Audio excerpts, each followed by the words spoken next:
हो चुका आगाज रण का, युग बदलने की तैयारी है, इतिहास वही बनाएगा, संघर्ष जिसका जारी है।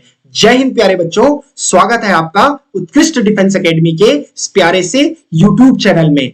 तो फिजिक्स की इस सीरीज को आगे बढ़ाते हुए आज हम आपके लिए लेके आए हैं एक नया टॉपिक जिसका नाम है heat and kinetic theory of gases. और heat and kinetic theory of gases से बच्चों आपके एनडीए के एग्जाम में 2 से 3 क्वेश्चन के आने की पॉसिबिलिटी होती है। बच्चों क्वेश्चन नंबर ऑफ क्वेश्चन तो देखो आपको कम लग रहा होगा कि 2 से 3 क्वेश्चन ही तो है, बट अगर if you see in terms of marks तो आप देखोगे कि आपका 12 नंबर का इससे इस टॉपिक से आ रहा है। तो अगर आप हम इस टॉपिक को बहुत बेहतरीन ढंग से प्रिपेयर कर लेते हैं, इसके सारे कॉन्सेप्ट्स को प्रिपेयर कर लेते हैं, इसके बहुत सारे एमसीक्यूज लगा लेते हैं, इसके पीवाईक्यूज लगा लेते हैं, तो हमारा ये जो टॉपिक है वो इतना बढ़िया ढंग से, इतना बेहतरीन ढंग से प्रिपेयर हो जाएगा कि आपके जो 2 से 3 क्वेश्चन इस टॉपिक से आ रहे हैं वो आप आसानी से अपने एनडीए 2023 के एग्जाम में लगा पाएंगे। तो बच्चों चलिए शुरुआत करते हैं इस टॉपिक की हमारे एमसीक्यूज और पीवाईक्यूज के साथ। तो हमारे टॉपिक का नाम क्या है? Heat and kinetic theory of gases. तो बच्चों देखिए क्वेश्चन नंबर 1 हमारे पास है the temperature for which the reading on Celsius and Fahrenheit scales are identical is. देखो बच्चों क्या पूछ रहा है पहले क्वेश्चन में, ये पूछ रहा है कि कौन सा ऐसा टेम्परेचर होगा या टेम्परेचर की वो क्या वैल्यू है जो आपके सेल्सियस और फ़ारेनहाइट स्केल पर सेम होती है। अब देखिए बच्चों अगर आपको ये निकालना है तो सबसे पहले आपको सेल्सियस और फ़ारेनहाइट स्केल में रिलेशन पता होना चाहिए। तो देखिए बच्चों वो रिलेशन क्या है, अगर हम देखेंगे तो क्लास 11th में या क्लास 9th में भी हमने वो रिलेशन पढ़ा हुआ है। वो हमारे पास है C/100 is equals to F minus 32 upon 180। बच्चों देखिए इस रिलेशन को आप याद रखेंगे क्योंकि कभी कभी क्या होता है आपका फ़ारेनहाइट से सेल्सियस में कन्वर्ट करने को या सेल्सियस से फ़ारेनहाइट कन्वर्ट करने को आता है। तो ठीक है, अब ये बोल रहा है कि वो कौन सा टेम्परेचर है या कौन सा टेम्परेचर की रीडिंग है जो सेल्सियस और फ़ारेनहाइट स्केल पर सेम है। तो बच्चों क्या कर लेते हैं कि लेट करते हैं कि let x be that temperature. Getting it? Let x be that temperature. Let x be that temperature. यानी x हमारे पास वो टेम्परेचर है जिसके लिए सेल्सियस और फ़ारेनहाइट स्केल पर रीडिंग सेम आ रही है। तो मतलब इसका मतलब है c की वैल्यू भी x है। ठीक है, दिस इंप्लाइज दैट कि c की वैल्यू भी x है एंड इसका मतलब है कि जो f है वो भी वैल्यू x है, क्योंकि क्वेश्चन में बोला है ना कि वो कौन सी रीडिंग है, तो मान लेते हैं करके कि x वो टेम्परेचर है। ठीक है, तो इसका मतलब मेरे पास इक्वेशन क्या आ जाएगी, C/100 is equals to F minus 32 upon आपके पास 180 आ जाएगा। अब देखो बच्चों यहां से क्या कट गया, आपका 0 कैंसिल हो गया। अगर आप क्या करोगे कि अब देखो वैल्यू रखो, आप C की वैल्यू रखो x, F की वैल्यू रखो x, तो ये आ जाएगा आपके पास x over 10 is equals to x minus 32 over 18 आ जाएगा आपके पास।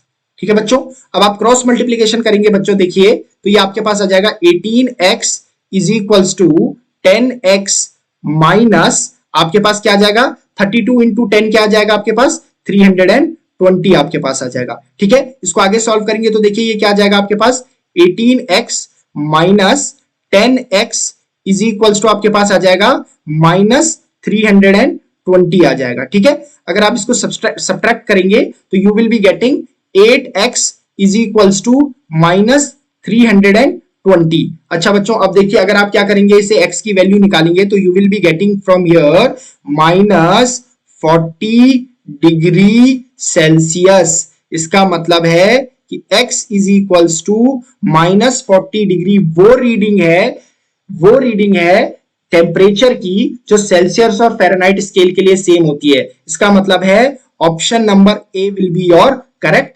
आंसर। नाउ क्वेश्चन नंबर 2 देखिए बच्चों ये क्या कह रहा है कि the equivalence of two systems in thermal equilibrium is represented by the property. मतलब ये क्या बोल रहा है कि दो बॉडीज आपके पास है या दो सिस्टम आपके पास है, ए ये सिस्टम है, बी ये सिस्टम है, ठीक है, हम ऐसा ले लेते हैं। वो बोल रहा है कि दोनों को थर्मल इक्विलिब्रियम में कौन सी प्रॉपर्टी रिप्रेजेंट करती है, यानी बेसिकली वो पूछ रहा है कि दो प्रॉपर्टीज किस, दो सिस्टम्स किस प्रॉपर्टी के बेसिस पे थर्मल इक्विलिब्रियम में होते हैं। बेटा देखो, सबसे पहले तो ये बात आपको देखनी पड़ेगी कि थर्मल इक्विलिब्रियम क्या होता है। थर्मल इक्विलिब्रियम जो आपका होता है, थर्मल इक्विलिब्रियम का मतलब है कि आपकी दो ऐसी बॉडीज है जिनके दोनों में हीट का ट्रांसफर नहीं हो रहा होगा, मतलब दोनों का टेम्परेचर सेम हो गया होगा। Getting it?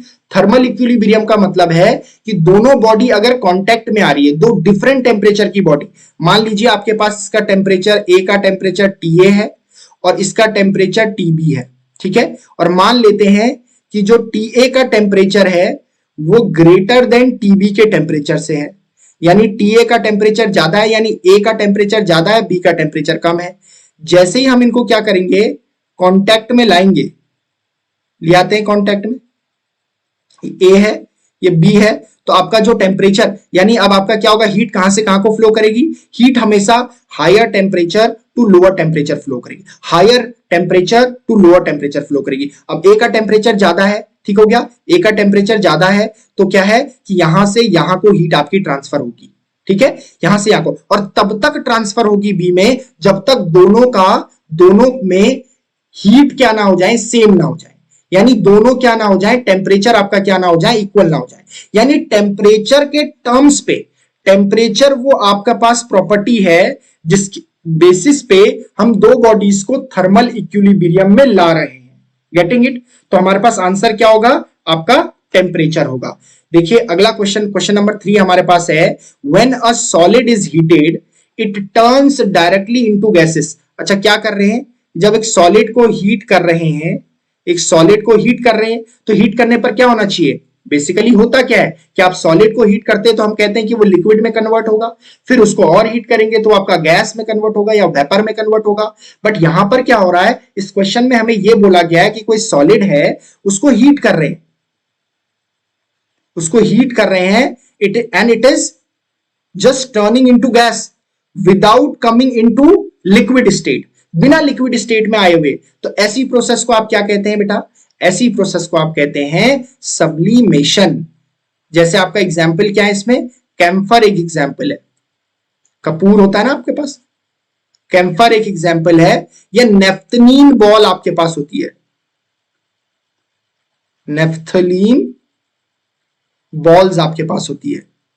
आप देखोगे नेफ्थलीन बॉल्स को आप कपड़ों के बीच में रखते हो, कपड़ों के बीच में क्या होती है, आपको क्या होती है, एक अच्छी सी अडोर आती है, बिना लिक्विड स्टेट में आए हुए आपके कपड़े को गीला तो नहीं करता है, बट क्या हो रही होती है, अच्छी सी आपके पास अडोर आ रही होती है, उससे फ्रेग्रेंस एक बहुत बढ़िया सी आ रही होती है उससे, नेफ्थलीन बॉल से। और आपकी नेफ्थलीन बॉल कुछ टाइम बाद छोटी हो जाती है, यानी पहले वो सॉलिड स्टेट में थी, लिक्विड स्टेट में नहीं आई, डायरेक्टली गैसेस स्टेट में आई। अगर लिक्विड स्टेट में आती तो आपके वो उस क्लॉथ को जिसमें आपने रखा हुआ है उसको क्या कर देती, वेट कर देती, गीला कर देती, ठीक है। तो वो प्रोसेस क्या है, सब्लिमेशन आपके पास है, ठीक है, क्या आपके पास सब्लिमेशन है आपके पास। नाउ क्वेश्चन नंबर 4 हमारे पास क्या है, ये आपका बेटा देखो, ये क्वेश्चन जो आपका पास है मैंने देखो मार्क करे हुए, हमने क्या कर रखा है, मार्क करे हुए क्वेश्चंस में कि जो आपके प्रीवियस ईयर्स में आए हुए हैं, तो इनको देखकर आप अंदाजा लगा सकते हो कि किस लेवल का क्वेश्चन आपके एग्जाम में आ रहा है, या किस लेवल का क्वेश्चन आपका एनडीए 2023 के एग्जाम में पूछा जा सकता है। तो इनको देखते हुए आप ये देखिए जरा, ठीक है। तो देखिए क्वेश्चन क्या पूछ रहा है, the absolute zero that is a temperature below which is not achievable, यानी एब्सोल्यूट जीरो, आप बताइए एब्सोल्यूट जीरो एक टेम्परेचर है जिसके नीचे आप कोई और टेम्परेचर क्या नहीं कर सकते, अचीव नहीं कर सकते, ठीक हो गया। तो देखिए वो कौन सा होता है बेटा, देखिए वो आपके पास होता है माइनस, आपके पास क्या होता है, -273 डिग्री सेल्सियस होता है, ये आपका एब्सोल्यूट जीरो होता है, ठीक है। क्या होता है आपके पास, एब्सोल्यूट जीरो होता है। एब्सोल्यूट देखो बेटा, एब्सोल्यूट टेम्परेचर जो होता है ना आपका, एब्सोल्यूट का मतलब होता है, जब आप एब्सोल्यूट टेम्परेचर कहते हो ना, तो उसका मतलब होता है कि आप केल्विन स्केल पे मेजर कर रहे हो। किस पर कर रहे हो, केल्विन स्केल पे मेजर कर रहे हो, ठीक हो गया। अब आपको यहाँ पे -273 दे रखा है। देखो इनको किसी को भी आप अगर किस में कन्वर्ट करोगे, आप किस में कन्वर्ट करोगे, आप केल्विन में कन्वर्ट करोगे, तो देखोगे जरा, तो -273 डिग्री सेल्सियस में आप +273 डिग्री सेल्सियस करोगे केल्विन में कन्वर्ट करने के, तो आपके पास जीरो आ जाएगा, ये 0 केल्विन आ जाएगा। ठीक है, तो इसीलिए आपका -273 डिग्री सेल्सियस क्या होगा आपके पास, एब्सोल्यूट जीरो होगा। यानी ये एक ऐसा टेम्परेचर है जिसके नीचे आप टेम्परेचर अचीव नहीं कर सकते।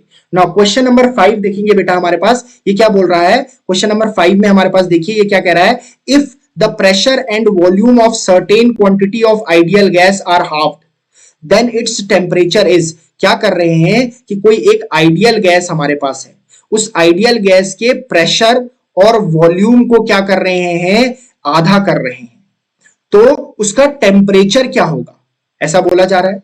तो हम ऐसा कर लेते हैं कि इनिशियली अगर कंडीशन बात करें बेटा, अगर इनिशियली बात करें तो मान लेते हैं प्रेशर P1 है, वॉल्यूम V1 है, टेम्परेचर T1 है। ठीक हो गया। और फाइनल जो हो गया हमारे पास, बाद में जो हमारे पास हो गया वो प्रेशर P2 है, वॉल्यूम V2 है, टेम्परेचर T2 है। अब आइडियल गैस अगर इक्वेशन अगर आप देखोगे तो आपके पास है PV is equal to nRT, और अगर आप PV अपॉन T कर लोगे, यानी T को इधर ले आओगे, तो आपके पास क्या आ जाएगा, NR आ जाएगा। N आपके पास नंबर ऑफ मोल्स है जो कि कांस्टेंट होगा, R आपके पास गैसियस कांस्टेंट है जो कि एक कांस्टेंट होता है। इसका मतलब PV ओवर T आपके पास कैसी वैल्यू आ रही है, एक कांस्टेंट वैल्यू आ रही है। इसका मतलब आप क्या लिख सकते हो, एक इक्वेशन लिख सकते हो कि P1 V1 over T1 is equals to P2 V2 over T2। बच्चों मैंने कहां से लिखी है, ये इक्वेशन यहां से लिखी है, ये आइडियल गैस इक्वेशन से लिखी है, PV over T is equals to constant से लिखी हुई है। अच्छा मुझे क्या निकालना है, मुझे T2 टेम्परेचर निकालना है। T2 टेम्परेचर क्या हो जाएगा आपके पास, T1 into P2 V2 over P1 V1। अब देखो अगर हम देखें तो P1 इनिशियली क्या होना चाहिए, P1 इनिशियली P रहा होगा, ठीक है, और V1 इनिशियली क्या रहा होगा, V रहा होगा, और एंड T1 इनिशियली क्या रहा होगा, T रहा होगा। ठीक है। अब P2 बेटा जो हमें दे रखा है वो कह रहा है कि इनिशियल का आधा दे रखा है, क्वेश्चन में दिया हुआ है कि प्रेशर आधा हो रहा है, दूसरा वो कह रहा है कि वॉल्यूम भी आधा हो रहा है। ठीक है बेटा, और T2 तो हमें निकालना ही है कि ऐसा करने पर टेम्परेचर क्या हो जा रहा है आपका। अच्छा निकालें जरा, अभी इस इक्वेशन में वैल्यू पुट करते हैं। यहाँ पर जो इक्वेशन हमारे पास आई है, इक्वेशन नंबर क्या कह देते हैं, इसे 1 कह देते हैं। इस इक्वेशन नंबर 1 में पुट कर देते हैं सारी वैल्यूज। P1 क्या है, P है आपके पास, P1 क्या है, नहीं, इक्वेशन नंबर 2 आपके पास है, इक्वेशन नंबर 2 में पुट करेंगे क्योंकि हमें तो T2 निकालना है। तो T2 इज इक्वल्स टू आपके पास हो जाएगा, T1 आपके पास T हो गया, P2 की वैल्यू आपके पास क्या आ रही है, P ओवर 2 आ रही है। ठीक है, उसके बाद V2 की वैल्यू क्या आ रही है, V ओवर 2 आ रही है। ठीक है, P1 की वैल्यू क्या आ रही है, P आ रही है, V1 की वैल्यू क्या आ रही है, V आ रही है। देखो P से P कैंसिल, V से V कैंसिल, इसका मतलब T2 इज इक्वल्स टू आपके पास क्या आ गया है, T/4 आपके पास आ गया है। क्या आ गया है, T/4 आ गया आपके पास। इसका मतलब है अगर आप क्या कर रहे हैं, प्रेशर और वॉल्यूम को आधा कर रहे हैं आइडियल गैस के लिए, तो इट विल बिकम, उसका जो टेम्परेचर है final temperature, it will become 1/4, it will become 1/4। Now question number 6 में हम जाते हैं। देखिए बेटा क्वेश्चन नंबर 6 में क्या कह रहा है, the source and sink temperatures of a Carnot engine are 400 kelvin and 300 kelvin, its efficiency is. क्या बोल रहा है कि एक क्या हमारे पास कार्नोट इंजन है जिसके सोर्स और सिंक का टेम्परेचर दे रखा है। सोर्स का टेम्परेचर इसका मतलब है T1 इज इक्वल टू आपको क्या दे रखा है, 400 केल्विन दे रखा है, और जो सिंक का टेम्परेचर आपके पास T2 इज इक्वल टू आपको दे रखा है, वो आपको दे रखा है हमारे पास 300 केल्विन दे रखा है। अब उस कार्नोट इंजन की एफिशिएंसी निकालनी है। बेटा कार्नोट इंजन की एफिशिएंसी का फॉर्मूला क्या होता है, eta is equals to minus T2 upon T1 होता है। ठीक है, अब ईटा इज इक्वल्स टू आपके पास निकलेगा क्या, माइनस T2 कितना आ रखा है 300 अपॉन आपके पास क्या आ गया 400 आ गया। अच्छा ईटा इज इक्वल्स टू आपके पास क्या आ गया, ये आ गया आपके पास 1, यानी 400 माइनस 300 कितना हो गया, 100 हो गया, यानी आ गया आपके पास 100 ओवर 400 आ गया, दैट इज इक्वल्स टू 1/4 आ गया। अच्छा, हमें तो परसेंटेज में आंसर चाहिए क्योंकि ऑप्शन हमें परसेंटेज में दे रखे हैं, तो परसेंटेज में कन्वर्ट करने के लिए आप क्या करेंगे, इसे 100 से मल्टीप्लाई कर देंगे, तो ये आपके पास क्या आ जाएगा, 25% आ जाएगा। इसका मतलब एफिशिएंसी कितनी हो जाएगी, 25%। That is option number B will be correct. Now question number 7 में हम जाएंगे, जरा देखिए क्वेश्चन नंबर 7 क्या कह रहा है, a hot object loses heat to its surrounding in the form of heat radiation. ठीक हो गया, the rate of loss of heat depend on. अच्छा, क्या कह रहा है, एक हॉट बॉडी से हीट लॉस हो रहा है, कहां, उसके सराउंडिंग में, किस फॉर्म में, रेडिएशन के फॉर्म में, हीट रेडिएशन के फॉर्म में। The rate of loss of heat depends on, यानी जो लॉस हो रहा है हीट में टाइम के साथ, वो किस पर डिपेंड कर रहा है। Option number A, temperature of the object, यानी किसके ताप पर, जो ऑब्जेक्ट है, वस्तु है, उसके ताप पर निर्भर कर रहा है। टेम्परेचर ऑफ द सराउंडिंग, यानी जो हमारा वातावरण है उस बॉडी के इधर उधर का, उस पर निर्भर कर रहा है। Temperature difference between the object and its surrounding, यानी टेम्परेचर, जो उस बॉडी का टेम्परेचर है और जो सराउंडिंग का टेम्परेचर है, उन दोनों के डिफरेंस पर डिपेंड कर रहा है। Average temperature of the object and its surrounding, यानी जो ऑब्जेक्ट का टेम्परेचर है और जो सराउंडिंग का टेम्परेचर है, उन दोनों के एवरेज पर डिपेंड कर रहा है, ये पूछा जा रहा है। अब देखो जरा बेटा, हमारे पास एक फॉर्मूला हमारे पास होता है कि rate of conduction of heat, rate of conduction of heat जो होता है, rate of conduction of heat energy जो होता है, वो हमारे पास होता है d theta over t is equals to, formula जो होता है वो K A into T1 minus T2 over x होता है। और इसे हम ऐसा भी लिख सकते हैं कि के डेल टी ओवर एक्स हो सकता है। अब इसमें डेल टी आ रहा है, देखो ये डेल टी क्या है, ये डेल टी बॉडी और सराउंडिंग के बीच टेम्परेचर डिफरेंस है। इसका मतलब आपके पास जो लॉस हो रहा है हीट में सराउंडिंग में विथ रिस्पेक्ट टू टाइम, वो किस पर डिपेंड कर रहा है, आपके temperature difference between the object and its surrounding पर डिपेंड कर रहा है। That is option number C will be correct. Now question number 8 में अगर हम जाएं तो क्वेश्चन नंबर 8 क्या कह रहा है हमारे पास, वो कह रहा है कि which among the following statements about thermal conductivity is correct। अब देखिए बेटा, हमें क्या दे रखा है, थर्मल कंडक्टिविटी के लिए कौन सा इसमें से करेक्ट है। ये कह रहा है कि स्टील की थर्मल कंडक्टिविटी ज्यादा है वुड से, फिर ज्यादा है वाटर से। ये तो गलत हो जाएगा बेटा। देखो थर्मल कंडक्टिविटी वाटर की तो वुड से ज्यादा है यही, अब स्टील और वाटर में ये अलग चीज है। अब देखो ये बोल रहा है हमारे पास स्टील की कंडक्टिविटी क्या है, ज्यादा है। स्टील की थर्मल कंडक्टिविटी ज्यादा है किसके कंपैरिजन में, वाटर के कंपैरिजन में, ठीक है। और वुड की उसके बाद है, कह सकते हैं इसे कैन बी कंसीडर्ड। अब वाटर की ज्यादा है स्टील से, फिर वुड की है। अच्छा ये तो हो ही नहीं सकता, वुड हमेशा लास्ट में ही रहेगा। देखो बेटा, जो स्टील होता है ना, उसकी थर्मल कंडक्टिविटी ज्यादा होगी यहाँ पर, ठीक हो गया। वो ज्यादा क्या होगा, थर्मल कंडक्टिविटी इसकी ज्यादा होती है किसके कंपैरिजन में, वाटर के कंपैरिजन में। और फिर वुड की तो खैर लास्ट में सबसे कम होगी हमारे पास। तो option number B will be correct answer ना। उसके बाद हमारे पास पूछ रहा है क्वेश्चन नंबर 9 में, thermal conductivity of aluminium, copper and stainless steel increases in order. बेटा देखो ये क्वेश्चन जो है एनडीए 2015 में आया हुआ है। किसमें आया हुआ है, एनडीए 2015 में आया हुआ है। इस टाइप के क्वेश्चंस, थर्मल कंडक्टिविटी से रिलेटेड क्वेश्चंस बेटा देखो आपके एग्जाम में आते ही हैं। तो आपको क्या करना है, थर्मल कंडक्टिविटी से रिलेटेड जितने क्वेश्चन आपको दिख रहे हैं उतने एटलीस्ट आप लगाओगे। देखो ये क्वेश्चन भी आया हुआ है, तो इसमें हमारे पास देखो जरा, ये बोल रहा है कि इनके इंक्रीजिंग ऑर्डर में लगाओ, यानी जो लास्ट में होगा, जो तीसरा वाला होगा, उसकी सबसे ज्यादा थर्मल कंडक्टिविटी होगी। अब देखोगे बेटा जरा हमारे पास, तो हमारे पास देखोगे कि कॉपर, एल्यूमिनियम और स्टेनलेस स्टील। स्टेनलेस स्टील, अब देखो बेटा जो थर्मल कंडक्टिविटी स्टील की होती है ना, वो सबसे ज्यादा होती है।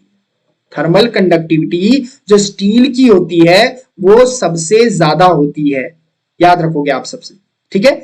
अब देखो, अब डिसाइड करने वाली बात है कि स्टेनलेस स्टील की थर्मल कंडक्टिविटी यहां पर भी सबसे ज्यादा है, यहां पर भी सबसे ज्यादा है। ये दोनों ऑप्शन तो बाहर हो गए, ठीक है, क्योंकि स्टेनलेस स्टील की थर्मल कंडक्टिविटी सबसे ज्यादा होती है। अब एल्यूमिनियम और कॉपर में, अब बेटा कॉपर की बात देखो, कॉपर की इलेक्ट्रिकल कंडक्टिविटी बहुत ज्यादा होती है, इलेक्ट्रिकल कंडक्टिविटी ज्यादा होती है। सबसे ज्यादा तो किसकी होती है इलेक्ट्रिकल कंडक्टिविटी? आपकी सिल्वर की होती है, उसके बाद कॉपर का नंबर है। इसीलिए कॉपर की जो थर्मल कंडक्टिविटी होती है वो कम होती है। इसका मतलब है आपके पास जो ऑप्शन नंबर ए है वही करेक्ट होगा, क्योंकि कॉपर की थर्मल कंडक्टिविटी सबसे कम का बताई गई है, यहां उसकी इलेक्ट्रिकल कंडक्टिविटी ज्यादा होती है। ठीक है बच्चों, तो क्वेश्चन नंबर 10 में हम जाते हैं। क्वेश्चन नंबर 10 क्या कह रहा है? The temperature of star can be estimated by, यानी स्टार का टेम्परेचर कैसे बताया जा सकता है, किस लॉ से? अच्छा, पहला क्या है हमारे पास? Wien's displacement law. Wien's displacement law का फॉर्मूला क्या होता है आपके पास? ये होता है lambda max into temperature is equals to some constant b, जहां पर बी आपके पास क्या होता है? वीन्स कांस्टेंट होता है। ठीक है, इसकी वैल्यू आपके पास क्या होती है? 2.898 इंटू 10⁻³ होती है बेटा।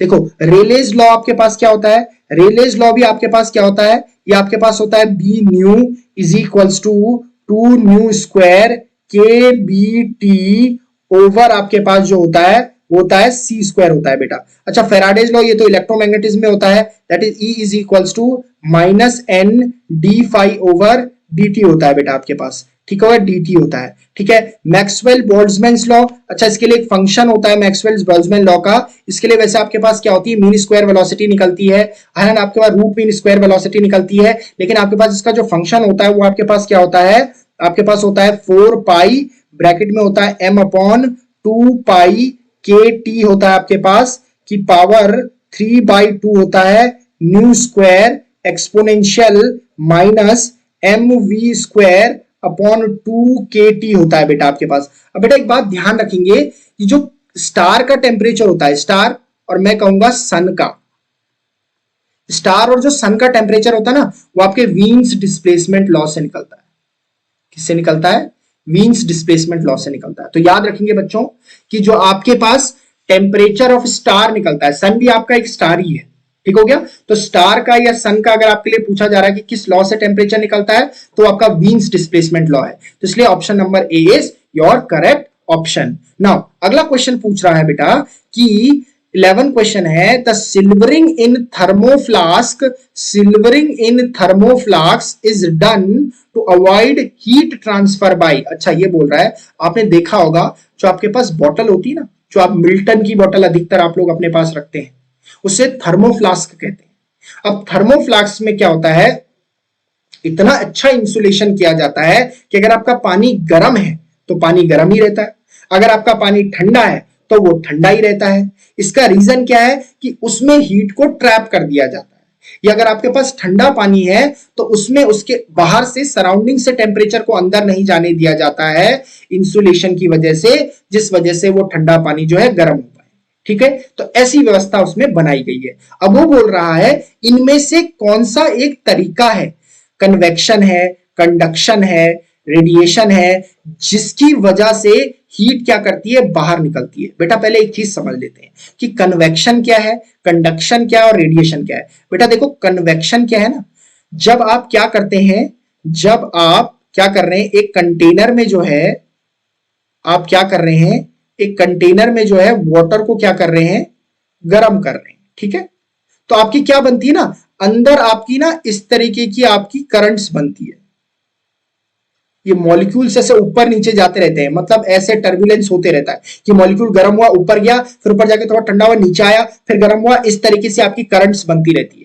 ये जो आपके पास क्या हो रहा है, यहां पर हीट का ही तो ट्रांसफर हो रहा है, एक मॉलिक्यूल से दूसरे मॉलिक्यूल में जा रहा है हमारे पास। जैसे हम कहते हैं कि हमारे पास क्या बनती है? हीट ब्रिजेस बनती है, कहां पर? समुद्र के किनारे पे, है ना, तो गर्मियों के दिनों में। तो वैसे ही हमारे पास ये करंट्स है, हमारे पास हीट करंट्स है हमारे पास, तो वैसे ही यहां पर भी बन रही है हमारे पास, इसके अंदर वाटर के अंदर, इसको क्या करने पर? गर्म करने पर। ये हमारे पास क्या होता है? ये हीटिंग होती है कन्वेक्शन। कन्वेक्शन ये कंटिन्यूअसली हो रही है, हर एक मॉलिक्यूल ऊपर जा रहा है, इस तरीके से करंट्स टाइप की बना रहा है अंदर, तो ये कन्वेक्शन है हमारे पास। ठीक हो गया? कंडक्शन क्या है? मेरे पास क्या है, कोई एक क्या है, मेरे पास कोई मेटेलिक एक रॉड है, मैंने यहां से इसे हीट किया, क्या किया? एक एंड से हीट किया या राइट एंड से हीट किया, तब हीट क्या होगी, यहां से ट्रांसफर होगी, यहां से ट्रांसफर होते होते क्या होगी, यहां पर भी गर्म हो जाएगा। जैसे आपने देखा होगा कि आपने कोई भी आपके पास जो मेटालिक जो भी आपके पास यूटेंसिल होगा, जब आप उसे गैस में रखते हैं बर्नर के ऊपर, तो थोड़ी देर बाद जो हैंडल होता है, अगर आपको मेटालिक हैंडल ही हो, थोड़ी देर बाद वो भी गर्म हो जाएगा, तो वो कंडक्शन से हुआ है। Getting it? अब रेडिएशन क्या है, जैसे सन की रेज हम तक पहुंच रही है, वो रेडिएशन के थ्रू पहुंच रही है। Getting it? जो सन की रेज है वो हम पे किस तरह के पहुंच रही है, रेडिएशन के थ्रू पहुंच रही है। ठीक है बच्चों, तीनों का मतलब आप समझ गए होंगे बहुत बेहतरीन ढंग से। ठीक है, अब बात करते हैं थर्मोफ्लास्क की। बेटा देखो, थर्मोफ्लास्क में क्या होता है ना कि अंदर जो होती है ना, थर्मोफ्लास्क के अंदर दो वॉल्स होती है।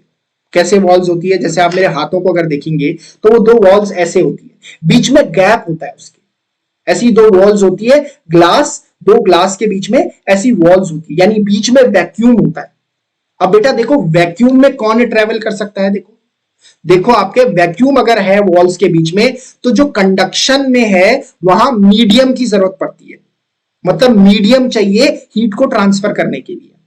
ऐसे ही कन्वेक्शन में भी है, वहां भी मीडियम चाहिए हीट को ट्रांसफर करने के लिए। लेकिन रेडिएशन के लिए हमें क्या नहीं चाहिए, रेडिएशन के लिए कोई मीडियम की जरूरत नहीं है। अब इसके बीच में अगर वॉल्यूम है, अगर यहां से टेम्परेचर को, अगर यहां से हीट को बाहर ट्रांसफर होना है सराउंडिंग में, तो वो किसके थ्रू हो सकता है, सिर्फ रेडिएशन के थ्रू हो सकता है बेटा। क्योंकि रेडिएशन में ही क्या होता है कि जो हीट है वो क्या कर सकती है, वैक्यूम यानी बिना किसी मीडियम के क्या कर सकती है, फ्लो कर सकती है। तो रेडिएशन इसका क्या होगा आपके पास, करेक्ट ऑप्शन होगा। नाउ क्वेश्चन नंबर 12 देखेंगे बेटा आपके पास, on increasing the temperature of a substance gradually one notice the colour. अच्छा, क्या हो रहा है, कोई सब्सटेंस हमारे पास है और उसके टेम्परेचर को ग्रेजुअली बढ़ाया जा रहा है, ग्रेजुअली मतलब धीरे धीरे बढ़ाया जा रहा है। ठीक हो गया, तो आप क्या नोटिस करेंगे उसके कलर में, क्या उसका कलर ब्लू हो जाएगा, क्या ग्रीन हो जाएगा, क्या रेड हो जाएगा, क्या येलो हो जाएगा। बेटा देखो, ये बड़ा कंफ्यूजिंग सा क्वेश्चन है। ये जो क्वेश्चन है ये आपके अधिकतर एग्जाम्स में पूछा जा रहा है, डिफेंस के एग्जाम्स में। इसका अधिकतर बच्चा जो है वो रेड दे देता है आंसर, लेकिन बच्चा आपको देखो क्या है ना, यहाँ पर टेम्परेचर बढ़ रहा है। अब देखो, आप जो है ना वीन्स लॉ अगर देखोगे, आप वीन्स लॉ क्या कहता है कि lambda max T is equals to B, और ये बी आपका कांस्टेंट है। अगर इस बी को हटा दूं तो जो लैम्डा मैक्स आपके पास हो जाएगा वो इनवर्सली प्रोपोर्शनल टू आपका टी हो जाएगा। अच्छा बेटा देखो, अगर आप टेम्परेचर को ग्रेजुअली बढ़ा रहे हो तो मतलब आपका लैम्डा कम हो रहा है, यानी जिस सब्सटेंस को आप क्या कर रहे हो, हीट कर रहे हो, उसके टेम्परेचर को अगर आप ग्रेजुअली बढ़ा रहे हो, टेम्परेचर को ग्रेजुअली अगर बढ़ा रहे हो, इसका मतलब उसकी वेवलेंथ को कम कर रहे हो, यानी आपको ऐसा कलर दिखाई देगा जिसकी वेवलेंथ कम होगी। अब देखो जरा बेटा, इसमें से देखो ब्लू और ग्रीन कलर का तो हमें कभी नहीं दिखाई देता, तो ये तो बाहर हो गए मेरी रेस से, ब्लू और ग्रीन कलर का नहीं दिखाई देगा। देखो रेड और येलो में, रेड की वेवलेंथ सबसे ज्यादा होती है विबग्योर में, और येलो की वेवलेंथ कम होती है। इसका मतलब है मुझे डी येलो कलर का वो दिखाई देगा जैसे जैसे मैं ग्रेजुअली उस सब्सटेंस के टेम्परेचर को क्या करूंगा, आपका बढ़ाऊंगा। ठीक हो गया बेटा, ठीक है। नाउ क्वेश्चन नंबर 13 देखिए बेटा, हमारे पास क्या है कि the brightness of A star depends on it's, यानी जो स्टार की ब्राइटनेस है वो किस पर क्या करती है, निर्भर करती है। बेटा देखो, ये एनडीए 2016 में पूछा गया क्वेश्चन है आपके पास। क्या वो साइज एंड टेम्परेचर पर डिपेंड करती है, साइज और टेम्परेचर किसकी बात चल रही है, स्टार के साइज और उसके टेम्परेचर पर डिपेंड करता है क्या उसका brightness. Size and distance from the earth पे डिपेंड करता है, मतलब जो आपका स्टार है उसके साइज या अर्थ से उसका कितना डिस्टेंस है इस पर डिपेंड करता है। साइज, टेम्परेचर एंड मास पर डिपेंड करता है। Size, temperature and distance from the earth पे डिपेंड करता है। तो बच्चों हमारे पास देखोगे ना, हमारे पास एक फॉर्मूला है, हमारे पास स्टार के पावर रेडिएशन का एक फॉर्मूला है, पावर रेडिएटेड बाय ए स्टार, पावर रेडिएटेड बाय ए स्टार का जो हमारे पास फॉर्मूला है बेटा, वो होता है P is equals to sigma A E T raise to the power 4। तो बेटा देखोगे अगर आप, इसमें आपको दो टर्म्स ऐसे दिखाई दे रहे हैं, एक तो एरिया हो गया, एरिया से क्या मतलब है, मतलब सीधी सीधी बात है कि स्टार के साइज पर भी डिपेंड कर रही होगी कितनी पावर रेडिएट हो रही है, यानी कितनी ब्राइटनेस है स्टार की। दूसरा हमारे पास क्या है, ये हमारे पास है क्या है, हमारे पास टेम्परेचर। ठीक है, क्या है हमारे पास, टेम्परेचर। इसका मतलब यहां से मुझे दो टर्म मिले, ये तो कांस्टेंट ही होता है आपके पास, ठीक हो गया। और इसकी वैल्यू हम क्या कहते हैं, हमारे पास ये ऑब्जॉर्प्टिव पावर होती है आपके पास, ठीक है, या एमिसिव पावर होगी आपके पास, ठीक है, ये भी कांस्टेंट होगी, ठीक है। तो ए और टी पर डिपेंड कर रहा है, यानी एरिया और टेम्परेचर पर डिपेंड कर रहा है। एरिया का मतलब साइज, टी का मतलब टेम्परेचर, तो मतलब कि आपकी brightness of a star it depends on size and temperature of the star. Getting it बेटा, इस फॉर्मूले को आप याद रखेंगे, और ये आपका 2016 में आया हुआ क्वेश्चन है एनडीए के एग्जाम में।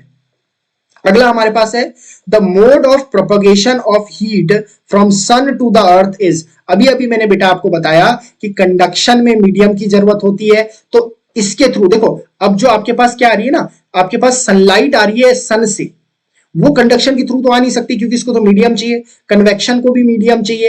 रेडिएशन ही सिर्फ एक ऐसा है which is not needing that medium, that वो वैक्यूम भी होगा तब भी आ जाएगा। इसका मतलब है सन से अर्थ तक जो आ रहा है आपकी मोड ऑफ प्रोपगेशन है हीट का, वो रेडिएशन आपके पास बेटा, ठीक है। क्वेश्चन नंबर 15 बेटा हम देखेंगे कि the black board seems to be black. अच्छा बेटा ये देखो, ये स्पेलिंग गलत हो गई है। अच्छा, ब्लैक बोर्ड, ठीक है ये black board seems to be black because, यानी हमारे पास जो ब्लैक बोर्ड स्कूल्स में होता है वो हमें काला दिखाई देता है, क्यों, किस लिए दिखाई देता है, रिफ्लेक्ट्स एवरी कलर। बेटा देखो, अगर वो कलर रिफ्लेक्ट कर रहा होता तो मुझे वो ब्लैक नहीं दिखाई देना चाहिए था। Does not reflect any colour, बिल्कुल, जब वो कोई कलर रिफ्लेक्ट नहीं कर रहा होगा तभी तो काला दिखाई दे रहा होगा। एब्जॉर्ब्स ब्लैक कलर, नहीं ऐसा तो कुछ हो नहीं रहा है, हम उस पर कोई ऐसा तो कलर डाल नहीं रहे। रिफ्लेक्ट्स ब्लैक कलर, नहीं ऐसा भी नहीं हो रहा है। तो सिंपल हमारे पास बेटा क्या है, हमारे पास कि ऑप्शन नंबर बी है कि it does not reflect any colour, वो कोई कलर रिफ्लेक्ट नहीं कर रहा है। जैसे हमारे पास कोई ऑब्जेक्ट हमारे पास है ना, कोई हमें रेड दिखाई दे रही है तो वो रेड कलर रिफ्लेक्ट कर रहा है, कोई ग्रीन कलर की ऑब्जेक्ट है तो वो ग्रीन कलर रिफ्लेक्ट कर रहा है वो object, that is why it is appearing green to us, या जो कलर उसका है वो हमें अपीयर हो रहा है, ठीक है। ब्लैक बोर्ड का कलर ब्लैक या किसी ऑब्जेक्ट का कलर ब्लैक इसलिए हो रहा है क्योंकि वो कोई और कलर रिफ्लेक्ट ही नहीं कर रहा है, ठीक है बेटा। तो ये बेटा थे हमारे पास 15 वेरी इंपॉर्टेंट क्वेश्चंस, जिसमें हमारे पास आपको दिखाई दिए होंगे कि मैंने आपको पीवाईक्यूज भी लगाए, पीवाईक्यूज यानी प्रीवियस ईयर क्वेश्चंस भी लगाए, और कुछ ऐसे एमसीक्यूज भी मैंने इसमें डाले हैं जो आपके एनडीए 2023 के एग्जाम में आने की बहुत ज्यादा पॉसिबिलिटीज है बेटा, देखो, है ना। तो इस टॉपिक से बेटा देखो मैं क्या कर रहा हूं, आपके पास 2 से 3 क्वेश्चंस आ रहे हैं, तो 2 से 3 क्वेश्चंस अगर आ रहे हैं तो हमें क्या करना चाहिए, एक और इसका क्या लगाना चाहिए, एक और इसकी सीरीज लगानी चाहिए, एक और हमें इसकी वीडियो बनानी चाहिए जिसमें हम 15 to 20 क्वेश्चंस, मैं कोशिश करूंगा कि max to max questions include करने की कोशिश करूं, सो दैट आपके सारे कंसेप्ट्स जिस चैप्टर से रिलेटेड है वो कवर हो जाए, और आपके एनडीए जो आपका आने वाला एनडीए का एग्जाम है उसमें आपको कोई दिक्कत ना हो बेटा। तो आप क्या करेंगे, अब इसको पढ़ते रहेंगे, जो कंसेप्ट्स मैंने बताए हैं उसको और डिटेल में देखेंगे, उनके फॉर्मूले देखेंगे, और इन क्वेश्चंस को तो लगाएंगे ही लगाएंगे, और कुछ क्वेश्चंस भी लगाएंगे बेटा। एक बात बेटा ध्यान में रखिए, यहाँ पे हम थोड़े कम क्वेश्चंस ही लगा रहे हैं, एक और वीडियो में लेके आऊंगा अभी इसकी, तो और ज्यादा क्वेश्चंस हो जाएंगे। फिर हम क्या करेंगे लास्ट में, जब हमारा क्या हो जाएगा, एमसीक्यूज की ये सीरीज खत्म हो जाएगी आपके सिलेबस की, तो हम आपके लिए मैराथन लेके आएंगे, उसमें हम आपके मिक्सअप क्वेश्चंस लेके आएंगे, जिसके में आपके केमिस्ट्री के क्वेश्चंस भी होंगे और आपके फिजिक्स के क्वेश्चन भी होंगे बेटा। तो क्या होगी, वो मैराथन बहुत मजेदार होगी बेटा, और लास्ट टाइम पे जब हम उसको लगाएंगे एक वीक में, तो वो सारे इंपॉर्टेंस क्वेश्चंस बहुत ज्यादा इंपॉर्टेंट होंगे, और वो क्वेश्चंस नहीं होंगे जो हम लगवा चुके हैं बेटा। एक चीज बड़े ध्यान से समझिए, वो क्वेश्चंस नहीं होंगे जो हम लगवा चुके हैं, तो वो बहुत ज्यादा इंपॉर्टेंट सीरीज होने वाली है आपके लिए वो मैराथन। तो जब हम वो लगाएंगे तो आपको पता चल जाएगा कि कितना इंपॉर्टेंट क्वेश्चंस हम आपके लिए ला रहे हैं। तब तक आप जो हम करवा रहे हैं उसको रिवाइज करते रहिए, जो कंसेप्ट हम बता रहे हैं उन कंसेप्ट्स को आप बुक्स में थोड़ा छानिए, उनको पढ़िए, डिटेल में पढ़िए, तब ये क्वेश्चंस आपको लगाने में कोई डिफिकल्टी नहीं होगी।